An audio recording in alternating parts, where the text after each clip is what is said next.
this is what I want them to hear. This is powerful. They follow a God. We can't do our conference because people are dying. So that means people are dying on God's watch. So, why should I believe in him? When is God going to save our people? See, I can't be believing in no crazy shit like that because they've been selling this to us for years. So, they made me atheist. Hebrew Israelites made me atheist. Christians made me an atheist. Muslims made me an atheist because they sold me on a half-truth. That's what they did. They sold me on a half-truth.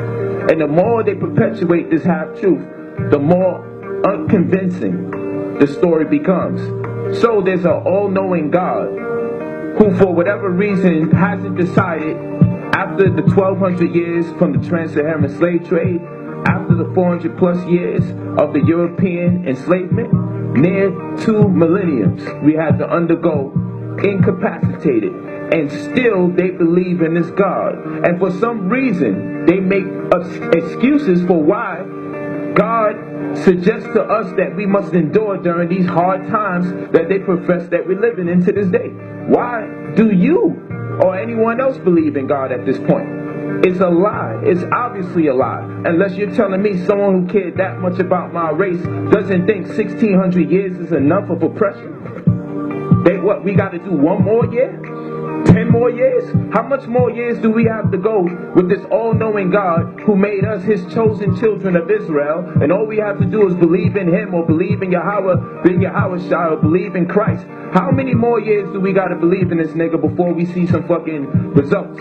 See, that's why I'm an atheist. I have to be then. It's someone who doesn't believe in God or gods. You say anything outside of that, I want to see the definition so I can be clear to stand on it. But I have to be an atheist at this particular point because God has not delivered. And if I told you that you can come to my school, and when you come to my school, what's going to happen is you can get a degree. And when you get that degree, you can get a job. And now what happens when you make the sacrifice and you stay in a school system for 4 to 7 years? You get your degree, you got your certification, but the only thing you can do is get a job at Kinko's printing paper. Do you now believe in the school system after that? No.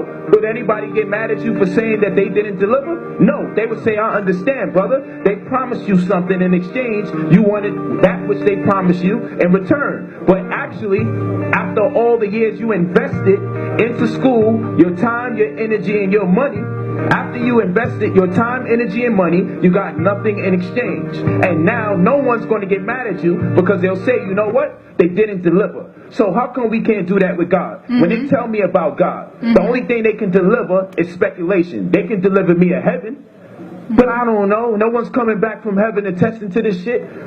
But hey, albeit for me to be a pessimist, show me something that God has given us in return for the belief in him. Show me.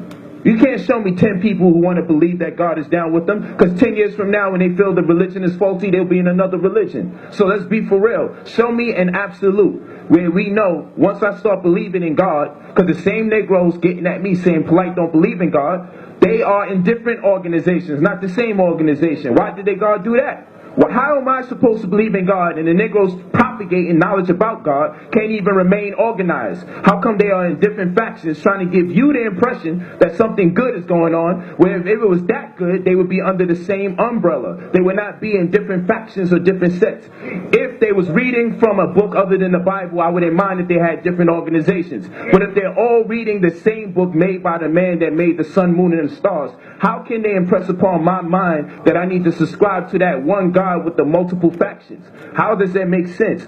All of them are actually atheists if you ask me. They can't possibly believe in God, because if they believed in God, they would be in one order, on one accord. If they believed in God, they'd be in under one umbrella in one organization. All of them are atheists. If anybody is more spiritual, it's everybody else who has come to the conclusion that God doesn't exist, because a big part of spirituality is common sense. And once you lose common sense, you lose sense of spirituality.